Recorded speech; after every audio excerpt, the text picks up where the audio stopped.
a lot of gay men still have a fetish for a straight guy. And so someone who's bi is kind of in that realm a little bit, in my personal opinion. Like how society views it, that is, not how I personally see it. But in that position, that I can understand how gay men might see it as a quest to go on, in a sense, trying to play on the word queer quest, but not in that way. It's not that kind of a quest. But I think you can understand what I'm saying. Like, it can be seen as like, oh, okay, if I get this, it is this. And also in the same sense, when it comes to bisexual men dating women, there might be a perception of this guy is gay. He's not fully open to coming out, and so it can be harder for them to date women if they're open about their bisexuality. Because I've also talked to girlfriends in the past about would they date someone who's bisexual, and majority of them have said to me, no, like, this is a gay guy. Like, he's not fully out yet. He can't admit it. He can't be open about it because, again, there's a lack of full understanding around the bisexuality. Welcome to the Queer Quest podcast, your beacon of light and sprinkle of glitter in the queer community. I'm your host, Christiano Green, CEO and founder of Queer Quest and a transformation coach for queer individuals. And together, we're embarking on a journey of transformation. Each week, we bring you a new training topic or connect you with visionary queer leaders in healing and coaching, diving deep into conversations that inspire growth, celebrate diversity, and empower you to live authentically. So wherever you are, settle in and let's get ready to unlock the vibrant potential within. This is where your quest begins. Hello, you fabulous souls, and welcome to this week's episode of the Queer Quest podcast. I'm your host, Christiano Green, the CEO and founder of Queer Quest, along with being a queer transformation coach. So this week on the podcast, I'm going to be talking about navigating queer relationships and intimacy. So this topic is something that I think is important for us to talk about because there is such a varied amount of different kinds of intimate relationships that we can have within the queer community. So, of course, when we talk about the queer community, I'm talking about anything that's outside of being a, cisgendered, heterosexual human being, right? Who is in a, male to female relationship in that realm. So anyone who is gay, who is, lesbian, who is bisexual, who is pansexual, who is transgendered, non-binary, gender fluid, gender non-conforming. Also, when we look at it, I'm talking about people who are, polyamorous, have different kinds of relationships. You could be in a throuple, right? Because those are outside of these standard normal things. So I class that all under the queer realm because I believe that we should, as much as we have our own separation and we are different, it's great to be part of one overarching community because when we want to move forward, we want to grow, we want to evolve, it's great to be part of a community that's also understanding what it's like to be different in this world, in this day and age, is amazing for us to be able to show up as authentic human beings, but it's also can have its own challenges. So having, a community of people that are supporting each other which is why I define myself as queer and supportive of the queer community, which is why, like I said, I am a queer transformation coach, helping people from all of those spectrums as well. So looking at that there's a lot of diversity. There's a lot of differences there that you can see when it comes to those kinds of relationships. So that's kind of what we're going to be covering today. We're going to be understanding queer relationships, understanding intimacy, and also we might be talking a little bit about, the struggles that you might face, but also some of the amazingness that you can have when you really truly embrace yourself and focus on what you want out of life as well. So let's kind of talk about it. So, of course, when we're looking at relationships, now, I'm sure a male-on-male relationship is going to be very different to a female-on-female relationships. Now, we know growing up in society, they're viewed very differently. As men and women, we're viewed very differently. We also, have different energies, masculine and feminine. Of course, we get to go on a journey of embracing those, but we find that in relationships, there's going to be a lot of differences between that there as well, right? And so for someone who is also grown up in those communities, you might have to deal with your own internal struggles and the struggles that have been placed on you by society, right? So being a gay man with another gay man, there's going to come a certain set of challenges, right? And you might deal with that from society. You might deal with that from your family. You might deal with that from your community. You might deal with that from your friends, your colleagues, anything. There's a varied amount of areas where you can deal with some of that stuff. Or it also might just be a very internalized problem that you've been dealing with. So like internalized homophobia, right? On the journey of acceptance that we go through as queer people, one of those actual steps to getting to full acceptance is really dealing with the internalized homophobia or the internalized queerphobia that you have around you being different. And maybe, you go through some depression, some anxiety, you struggle with it, you try to bargain and really tell yourself that this is just a phase you're going through, you're just experimenting, blah, blah, blah, all of that stuff that we've all told ourselves in the past.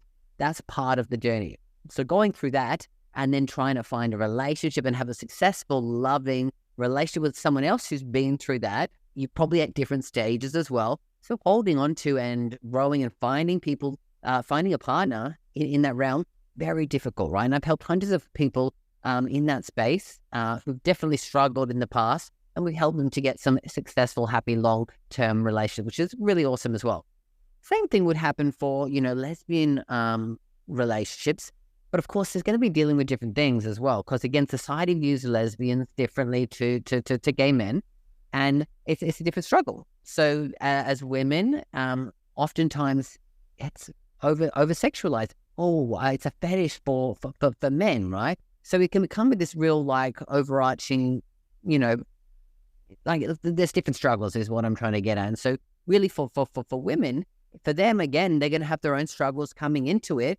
But of course, oftentimes women are much easier at allowing themselves to become emotionally open and to become more intimate with their partner. So sharing themselves on an emotional level. So for women who date women, and I'm not saying this for everyone, it can be easier for you to connect and bond with another partner. Now, I know that there's always this, that people say the thing of, women will fall in love and move in with each other after the first date, right? Because the overarching stuff of that, which I think is, very stereotypical and silly of that scenario. But I'm saying that is because I think the overarching thing is that women are automatically easier to be vulnerable and share their emotions, especially when it comes to other women. Whereas men who've grown up in that world of, boys don't cry, or, you've got to be tough and all of that, it can be harder for you to allow yourself to be intimate with another man to men as well. Even that, because I found growing up as well, personally, it was for me when I had friendships, because I only had a real relationship in 3 years ago, because I wasn't open to allowing myself to be intimate with men, especially emotionally. I found it so much easier to share my struggles, share my emotions with other women. Right. And that for me was something that I found easy to do. Even other gay men, I still struggled to do. I had a few friends who I could talk to, but still then there was issues on both sides there. So for me personally, I found it easier to talk to women. So that's another thing that we can look at. It's going to be differences there when it comes to becoming intimate as well. Now, when we look at the spectrum of, bisexuality as well, now this can be also tough, because if a bisexual person has got their own set of, stereotypes and issues that they face, right? For gay men who are dating bisexual men, there might be the fear that this is just a phase for them, or it might be a fetish for them in some senses as well, because, a lot of gay men still have a fetish for a straight guy. And so someone who's bi is kind of in that realm a little bit, in my personal opinion. How society views it, that is not how I personally see it, but in that position, that I can understand how gay men might see it as a quest to go on, in a sense, trying to play on the word queer quest, but not in that way. It's not that kind of a quest, but I think you can understand what I'm saying. It can be seen as oh, okay, if I get this, it is this, and also in the same sense when it comes to bisexual men dating women, there might be the perception of this guy is gay. He's not fully open to coming out, and so it can be harder for them to date women if they're open about their bisexuality. Because I've also talked to girlfriends in the past about would they date someone who's bisexual, and majority of them have said to me, no, like this is a gay guy, like he's not fully out yet. He can't admit it. He can't be open about it because again, there's a lack of full understanding around the bisexuality. So I can understand there would be some differences and some struggles with becoming intimate and finding a long-term intimate relationship as a bisexual person as well. Again, these are not from my own personal experiences. Of course, I have coached bisexual people as well, both men and women, so I do understand some of that. But again, this is coming from the understanding that I have myself as well. So if you have differences that you think that I'm not sharing, comment below, contact me on social media. I'm happy to have an open discussion about this as well. But when we move into, say, the other spectrums, well, let's talk about, say, the gender stuff. So for people who are part of the transgender community, of course, that's an additional layer for them, right? Because again, as much as, you know, the world's becoming more and more accepting of, you know, gay and lesbian humans, it's nowhere near as much of a struggle that it is today still for people who are part of the transgender community. So for them to find a real relationship can be really difficult, especially for people like, for example, you know, you might be a transgender, you've gone from male to female, and you're attracted to men, cisgendered men, right? Now, for them, that could be a real difficult part for them to find a real intimate relationship. Now, I've like I said, I know transgendered people who do have successful, happy relationships in that realm, and I'm super happy for them, right, to be able to find that.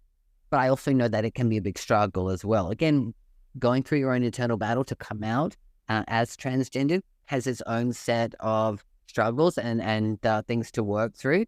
But what we're talking about is to try to have a relationship where you are attracted to a certain kind of person that is not necessarily always going to be open and understanding, especially when we know out there, if, you know, for the majority, it is the straight male that is the least accepting of most realms of things as well, in my opinion as well, my personal opinion.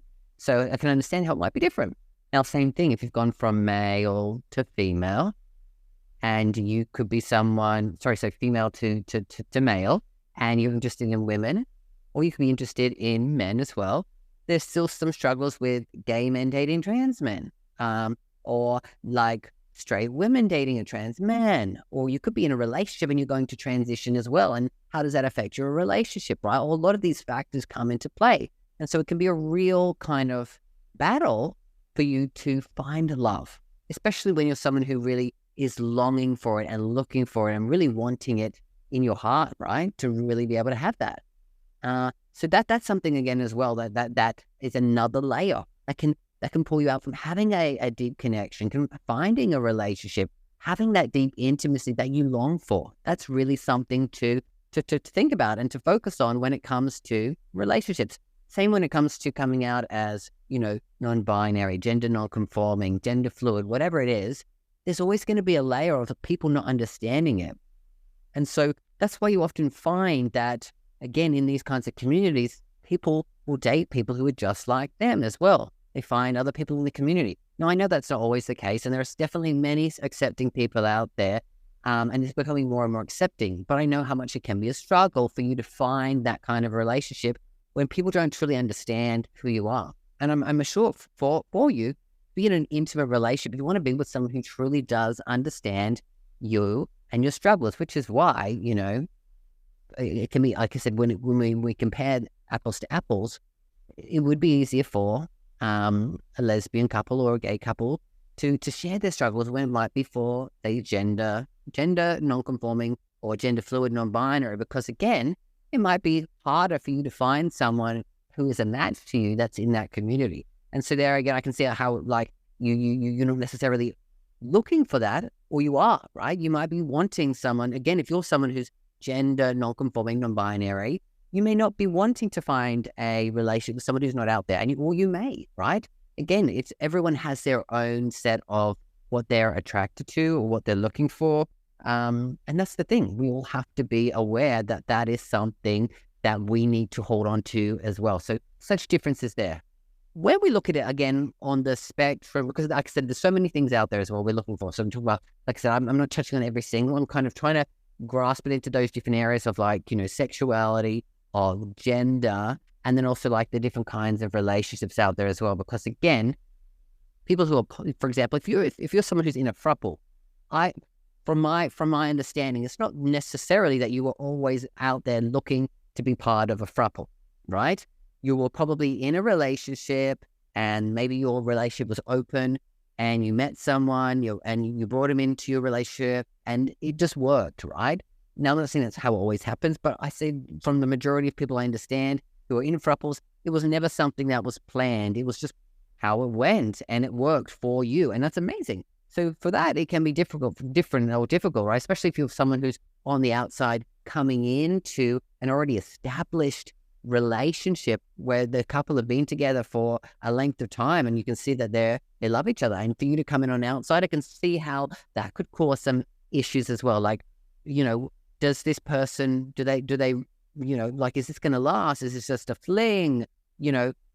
What's it like on both sides? Like, is one person more into me than the other? What happens when is there jealousy there? Like, these will come with different things that will have to come up in your relationship related to intimacy as well, that you have to work through, right? Like, how did it start? Like, was it with one person who was with this person and then they fell in love, and then you bring them into the relationship and then that happens, right? And this is how things can get really entangled as well. And so it's interesting to talk about these things, because that is something that like is becoming more and more open out there, thruples. But when we look at, say, different kinds of relationships, like say polyamorous relationships, this is when you're in a relationship and you can have multiple different intimate relationships. So, I had someone on the podcast, a month or so ago who was polyamorous, and he was talking about how at one point he had 5 different relationships. So he had 5 different male partners. Now that can be difficult to juggle, but also can be difficult to manage. And for someone who is, on the other side of it, who might be dating someone who's polyamorous, that could come with some issues as well that you have to work through and understand. Like, and as he actually mentioned, one of them decided that it was something that he could no longer do, which is totally fair and understanding, right? Because each person is different, and what they want from a relationship is different. How open they are to these kinds of different kinds of relationship is different, and each person has the right to kind of make that up for themselves. Doesn't mean you don't love that person. It just means that it's not necessarily right for what you are looking for in your life as well. And so that is why, like I said, really being able to understand and to navigate these things is important, because it affects how you have an intimate relationship, how you grow as a person as well, when you with your ideas of this. Because as you grow and evolve, you get your seeing different kinds of relationships, your view on relationships will change. They might be different, right? Not everyone wakes up their first day of having a relationship and says, I'm polyamorous, I'm going to have 5 relationships. It might be that, for example, you're in a relationship and, for some reason, you and your partner decide that it's time to open up the relationship. Then you meet other people and you start getting connected to other people, and you realize, hang on here, I want more than this, right? With this person. And so you have to have these conversations with that partner to say, look, this is this and that. And I can see how it's going to work on some levels, and it's not going to work on some levels for some people. But as a person who's going through that, is owning their polyamorous, that side of themselves, like, they have to do what's right for them. And again, oftentimes that might be that you have, like I said, multiple relationships, and each person probably meets different needs. They're not going to be cookie cutter. This is the same kind of person that you date. You're probably dating them because they give you different things. They meet different needs within you. They have different interests, and you are enjoying that part of it. Like, you get to show probably different sides of yourself with them as well, which is an important thing. It's like, I guess that's probably a huge factor. It's like, I get to be this way with this person, they get to be this way with me, and that fulfills this part of me. And then again, vice versa with this person and the next person, and you're probably feeling like you're feeling quite whole as well, because not everyone will find that they can fulfill all their needs from their partner, and you probably never should, right? Which is, in a world where every journey is unique, one path shines brightly for the queer community. Introducing QueerQuest, the first of its kind personal development platform designed exclusively for us, by us. At QueerQuest, we understand the multifaceted journey of queer identity. That's why we've created a space where you can explore, learn, and grow with the guidance of queer experts from around the globe. Whether you're seeking to enhance your physical, mental, emotional, or spiritual well-being, QueerQuest is your gateway to transformation. Imagine embarking on quests tailored to your journey of self-discovery, finding community, and unlocking your queer excellence. QueerQuest offers online courses, coaching programs, and soon workshops, seminars, retreats, and festivals, all designed to empower you to live your best life. Ready to start your adventure? Join us at www.queerquest.vip to become part of a movement towards personal and collective greatness. Sign up today to join the waitlist and be the first to know when we launch. QueerQuest, where your journey of self-discovery and transformation begins. Don't just dream of a life filled with pride and purpose, make it your reality with QueerQuest. Visit www.queerquest.vip now. Your quest awaits. Why we also have different friendships in our life that we can do different things with, right? I know my partner and me, we have some amazing things that we'd love to do together. But there's also things that we enjoy to do separately. And that's why, I do things with different people. Now, again, for me personally, we're in a monogamous, happy relationship, right? And that's okay. But, if down the track things change, I would be open to having that conversation and seeing what worked out, right? Because again, I believe that there is so much variety in life. And it has to work for both of you, what you want and what is important for you in that time. And again, as you grow and evolve and go through different stages of your life, these things will change as well. So really understanding that as well, and really working through your stuff, because no matter what happens and where you're at in any of the spectrum on the queer community, you have to really be able to navigate your inner identity. You have to be able to navigate how you feel, what you've been going through, your values, your behaviors, your motivation as well. Where are you going in life? And is where you're at with your relationship, is that moving in the same direction? Because again, where it might have been 6 months ago or a year ago might be different now. And that's the important thing, that you have to keep having these kinds of conversations, because, when it comes down to it, intimacy is not just sexual stuff. It's not just the physical, sex, boom, boom, that's intimacy, right? There's that one part of it. There's another one that's just being in the same presence with someone, being able to share your day with someone, being able to share your struggles with someone, having someone to support you, right? Just being in their energy, right? I know this from just the other day. I had to travel back to Perth and back from Bali the other day. It was I got up at 4 a.m., was on the plane at 7, was all there, came back. I got in at 11 o'clock at night. And my partner was picking me up from the airport. It was peeing down rain. And he was like, I don't have another rain jacket. Maybe we should get you a car and I'll drive back alone. And I was like to myself, it'd been such a long day and I was stressed and emotional because of all the things I had to do. And I said, I just want to be with you. I'd rather just come home with you and get wet than to get in a car with someone else, because I just want to be with you.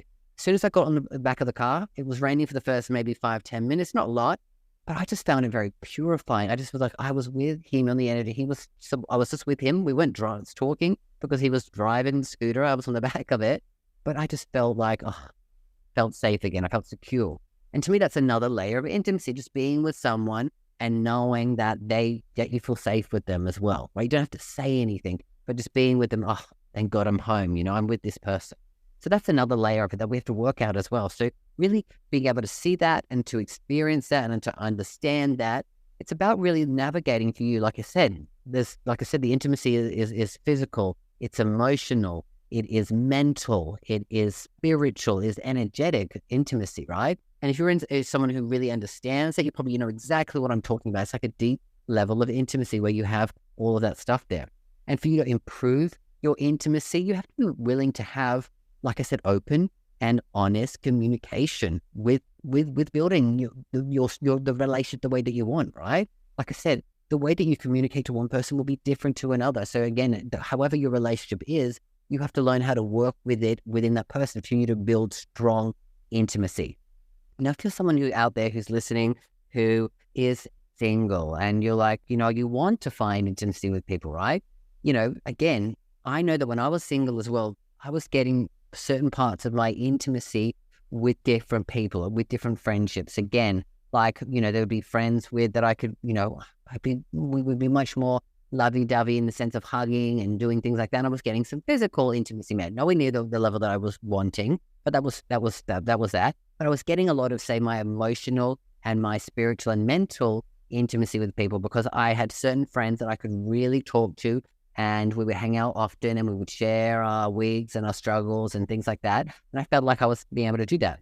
Not to the extent that I wanted, but still able to at least find some intimacy. And then I had different friends who I did different activities with, where I was getting different levels of that. Like, I was feeling like, okay, I've got people to do this with, I've got people to do that with. So I was kind of making arrangements like that to be able to have different people in my life. And I'm so grateful that I did that. And I have some great friends out there that I still do as well. But like I said, when you find it with a partner, it's a different level, because again, you're open up to a whole new world of this. And like I said, you show your full self with someone, which is why I know that so many of the people who come to me are either really looking to find that, or in a relationship and they just wanting to bring more intimacy into their life, into their relationship as well, because it's a core human need. It's with what they call love and connection, right? That's one of the core human needs. And really deep down, the love and connection is intimacy as well, right? It's that real, like, if I feel love and connection with you, there's a level of intimacy that you have, right? And again, everyone has a different understanding or desire of the kinds of intimacy that they want. But it's important, like I said, communication is going to be the key for that.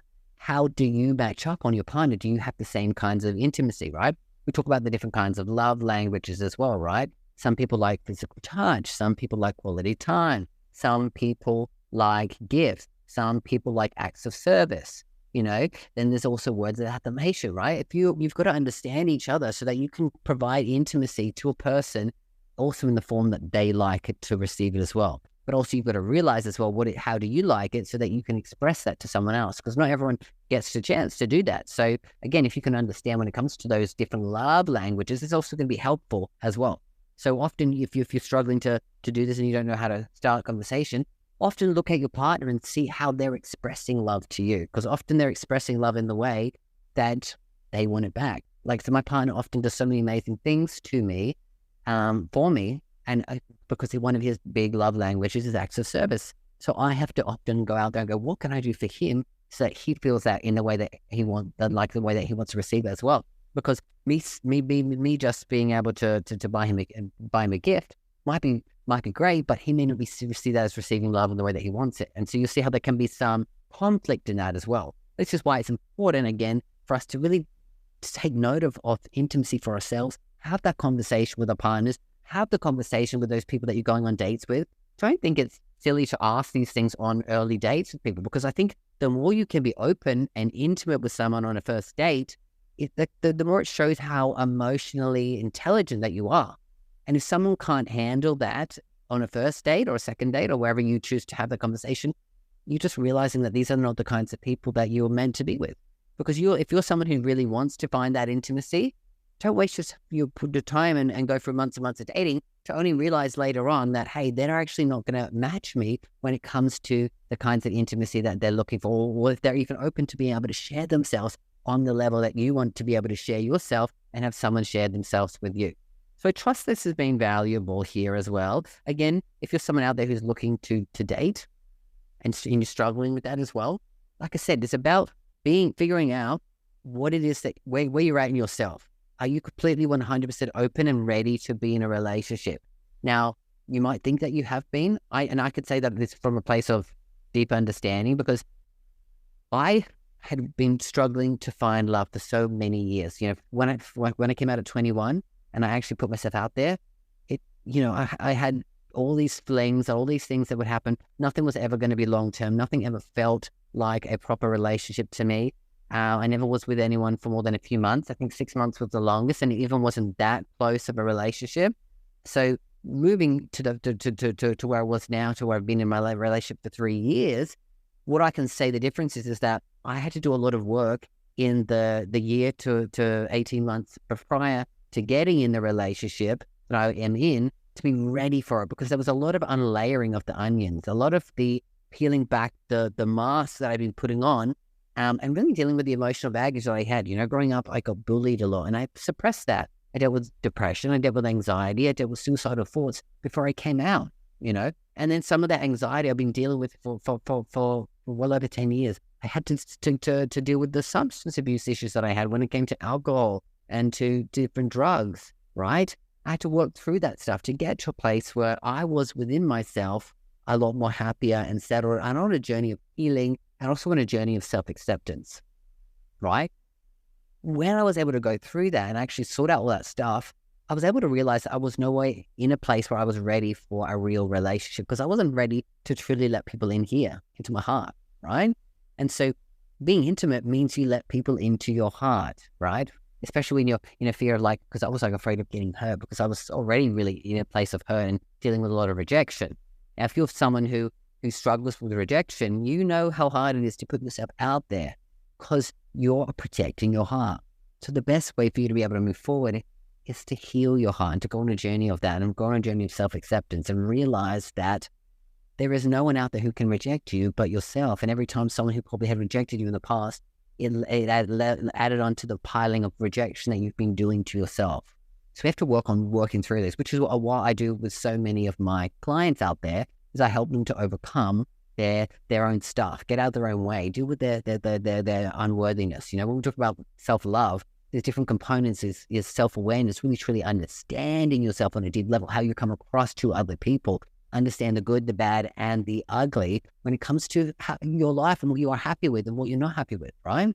And there's also then the next level, which is self-worth. How can you build up your self-worth to a place where you can really look in the mirror and really say that you love yourself and you see yourself and you honor yourself and you want to be better? That's a big journey to go on. And I know it was for me, and I know it is for so many queer people out there as well. Then the third layer is the self-confidence. Now, the opposite of confidence is insecurity, and we all deal with so many insecurities. No one is perfect. The best of the best out there still are insecure about different things in different areas. So it's about using that self-awareness to understand what you're insecure about and really go on a journey of building your confidence up in those areas, especially if it's something to do with dating, relationships, intimacy, connections, right? That could be a struggle for you. How do you work on the skill set that you need so that you can become more confident? You can overcome those insecurities that you have. And then finally, it's about self-care. What are you doing on a consistent daily, weekly, monthly basis that's allowing you to truly care for who you are? And I'm talking about caring in your heart, in your soul, truly caring 100,000% about who you are and putting yourself first in almost every situation. And really also looking at it and going, how can I bring my best self to whatever I'm doing as well? So those are the things that we talk about when it comes to the journey of, say, self-acceptance and self-love. And when it comes to, relationships and overcoming that and bringing more intimacy, if you can't have all that stuff within you, how can you share that with other people and truly be intimate? So if you're someone, like I said, who's really trying to, like I said, you're in the bucket of trying to find a relationship and you struggled, this is where to start. If you're someone who's in a relationship right now and it's not where you want it to be and you don't know what to do, this is where you start. And as you realize when you go through that journey, like I said, I've seen it hundreds of times through so many of my clients in the past, then you get to realize that that is something that you are able to bring forth for yourself. And you can also then work through it and go like, okay, when I've dealt with this, I'm going to find a relationship that I'm ready for.